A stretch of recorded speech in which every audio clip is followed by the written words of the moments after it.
Hey, welcome to this Windows channel, and this is the weekend edition where we look back at the news of the week. And this is the edition for December 17th, 18th, Saturday, Sunday. And this week, what did we have in our news? Oh man, Yahoo. Come on. I can't believe this. It's perfect example of probably what is the most careless company in the world. You know, we had that warning of 500 million accounts hacked in 2014, and that was last summer. But now they say, oh, well, a billion accounts were hacked. That's in 2013. And a billion accounts. So the thing is, that first of all tells me, and I'm kind of impressed at how many people had Yahoo accounts. 1 billion. Man, that means they had a dominant email service. No kidding. But the other thing is, in 2013, 1 billion was more than about 35 to 40% of all internet users. That was big. And I can't buy their story that, well, we recently know that it happened because of investigation. Come on, it happened in 2013. I can't believe that nobody at the security and the IT department at Yahoo didn't notice, hey, something's wrong. We've got some illegal access somewhere. I just can't buy that. And, we don't see much of Yahoo CEO. That woman is almost unseen. And, it's just, there's one thing here. I think that second hack announcement is what going to terminate Yahoo. I think Yahoo is now going to be in such a decline that it's just the brand is gonna disappear. And we're talking here of what once was that was the Google of the internet in 2000. Yahoo was the place where everybody went to do some searches, was the place, the center place for a lot of things. I remember being happy to get my first Yahoo email in something like 98, 99. I remember Yahoo was my main start page on the browser, which was, I believe, Netscape back then, because I thought it was so cool, and they had a nice, they actually had a nice start page with much more information than Google. And I do think that, if you are able to do so, it's time to get away from Yahoo. It's time to shut down that account. I've posted a video on how to do this. It's time to just say goodbye. And the carelessness at which it, let everybody, on the possibility of hacking. And, there's some class action lawsuits now opening up in the US and here in Canada also. I think Yahoo's in deep trouble. And Verizon, I'm amazed at Verizon. That was, even though they had 500 million accounts hacked last summer, they were still thinking about the acquisition of Yahoo. I was very surprised at that. It was like, wow, it's worth it enough to you that even with the first hack of 500 million accounts, you still want it. But now Verizon did say, well, okay, I think now we're not gonna buy it now. And I sure wouldn't buy Yahoo. It's worth nothing now. I'm sorry, but with the last 1 billion account hack and the way that everything is done, that company isn't worth $4, much less 4.8 billion. Oh boy. Netgear has a lot of problems with its routers. It seems that somebody discovered that there's a major flaw.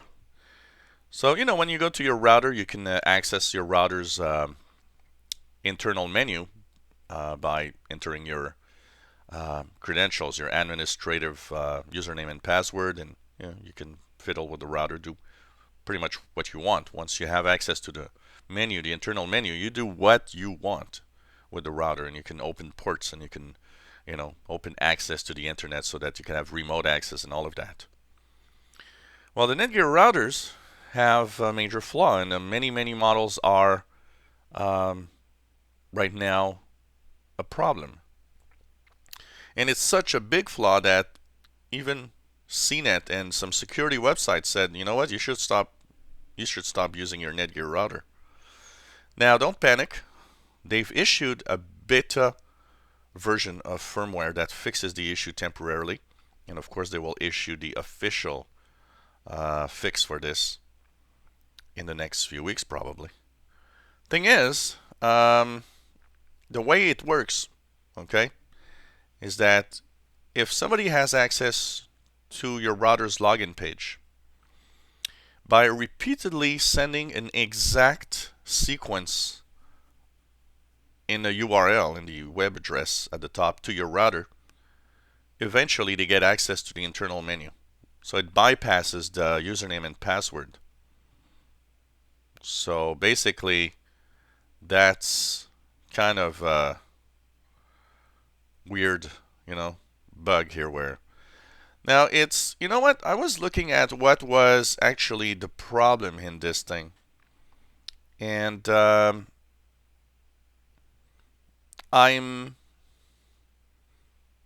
do understand that yes, it is a problem because if you access the internet and the internet, a web page has that sequence of characters intentionally sent to the browser, what's happening is that, well, yeah, there could be an access to your router, but the thing is, it's still a remote possibility. So I'm not panicking that much once I've read really a lot more details on how it's done, but still, you need to fix your router because anybody that has access to your computer could access your router easily by just doing that. And remote the remote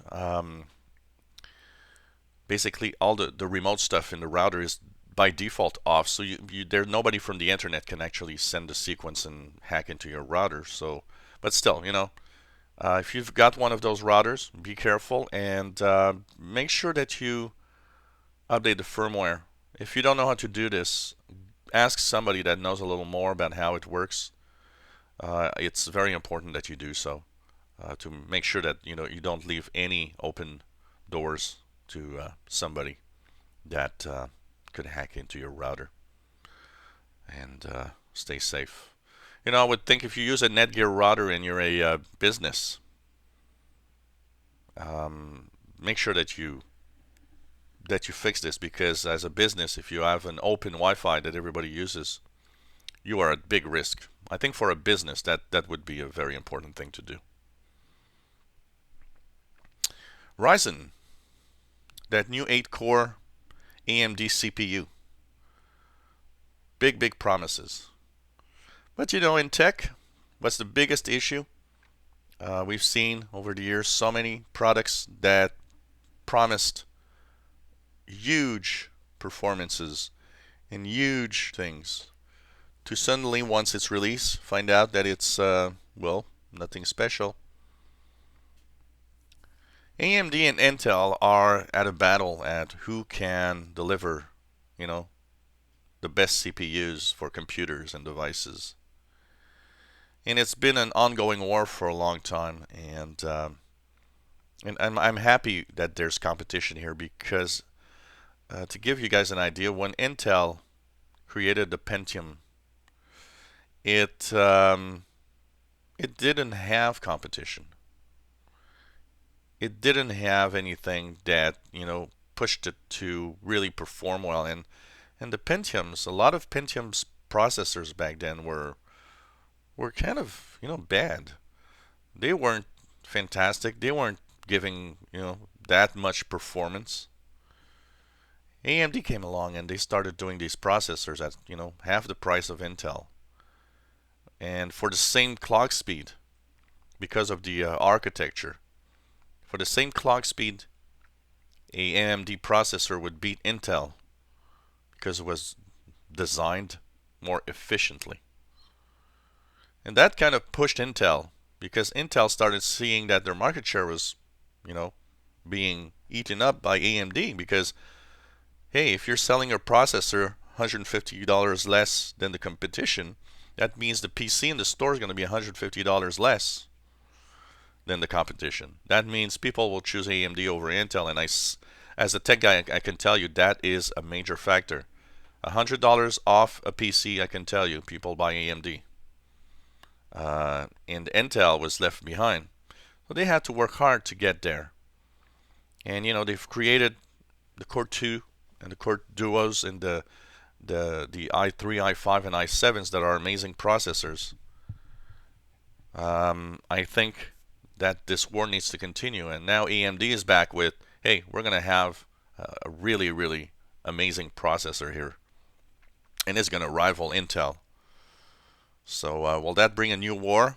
More AMDs on the market? Intel trying to figure out how to make better processors? And all of these companies are at a turning point. I mean, both Intel and AMD are in the business of desktop and laptop CPUs, and everything's going mobile. We don't see AMD processors in very lightweight portable devices. And the Intel processors are horrible at, managing battery life in portable devices. And if I'd be AMD and Intel, I'd be really scared of that Windows 10 on ARM. Because that means in 3-4 years, ARM can maybe be the one that dominates. It already dominates. ARM is in every portable device, including our phones. And that's a really huge market. And imagine that now Windows runs on that. I can tell you Intel and AMD are looking at some really ferocious competition in the future. Android things. That was a nice surprise. Google saying that they're good. They already have right now the Chrome OS, Android, and now they're doing Android things. They want to have an OS for Internet of Things devices, and I do think that's not a bad idea. Because right now it's a mishmash of operating systems and Internet of Things, and a lot of them have security flaws and problems, and it's kind of complex to bring all that together. And by having a unified, there's a good and a bad side. By bringing a unified, operating system, the good thing is it will be easier maybe to update these devices and to have them more secure. The bad thing about that is it's a bit like the Windows operating system. When you dominate somewhere, chances of somebody making viruses or hacking into increase because you dominate. So if you want to hack, you always choose the one that has the most popular. And if you look at hacks for Android, there's more hacks for Android than are hacks for iOS, iPhone, and iPad. Also because of the nature of Android being more open. So that's an interesting future coming up. And we're learning that for a while we were thinking about Chrome OS and Android merging somehow at some point, but both operating systems have their own positive, negative, and they both have their own markets. So it's clearer and clearer now that Android will still be Android. Chrome OS will continue to flourish in all sorts of these little Chromebooks, and Android things will start to I don't know. We'll see if it can get all the Internet of Things devices and dominate in the IoT side. Well, a world first. Amazon's first delivery via drone. I mean, that is amazing. 2016, end of 2016, will be remembered as the first ever drone delivery. So it delivered a dongle for the Kindle Fire and a bag of popcorn. So it's a start, and it's lightweight stuff. And of course, drones will not be able to deliver everything, but it will eat a big chunk of the delivery market. You know, Amazon's the biggest company in the world in terms of sending out packages. Many companies profit from the fact that Amazon used their services to send deliveries. Let's say that Amazon is able to send half of its deliveries via drone instead of a delivery service. That's a lot of packages that, the Postal Service, UPS, or whatever other company to use will not have to deliver. It's going to show. It's going to show somewhere. Sorry. It's going to show that they are losing. And that's just a first because Amazon's trying it now, but every company on the internet that wants to deliver stuff to you is looking at this and saying, "Hey, what a great way to send our boxes, our packages." So not only is, already we see that the postal service, the local postal service, here we talk about that a lot here in Canada because, delivery of mail is changing. Not enough letters anymore. The volume of mail is lower. The volume of packages is higher, but the volume of mail overall is lower.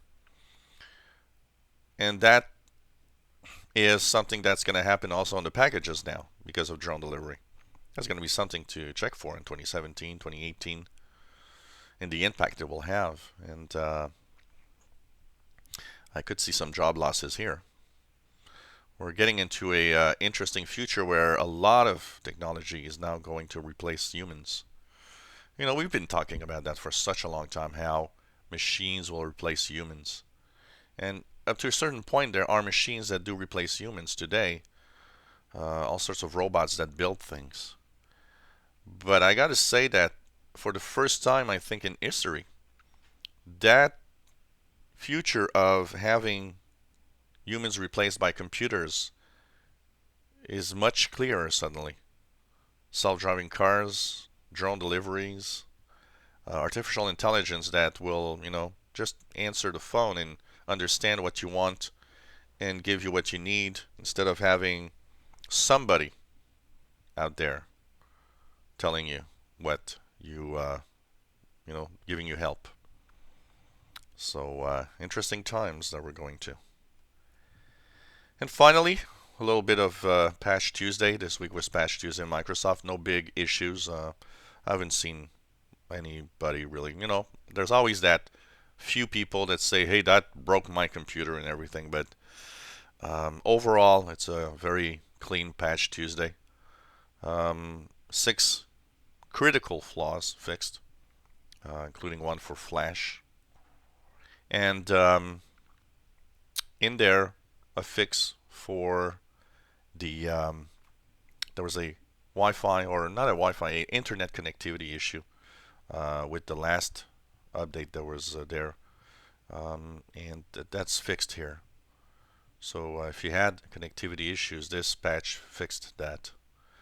Apart from that, security stuff, and we learned that Microsoft Edge will stop using Flash. It will do like Chrome, starting in the creators update. Sorry, it's going to ask you when there's Flash content. Oh, do you want to run Flash here? And you'll have to answer yes or no. So that was pretty much what I had to say for this weekend's Tech News Update. This is the weekend edition number 3, and we are December 17th and 18th. And of course, we will have an edition next week. Next week is Christmas Eve, and but there will be an edition on Christmas Eve. I can tell you that there will be an edition also on New Year's Eve. So look forward to that, even though it's going to be holiday season. If you enjoy my videos, please subscribe to my channel. You'll be informed when new videos are online.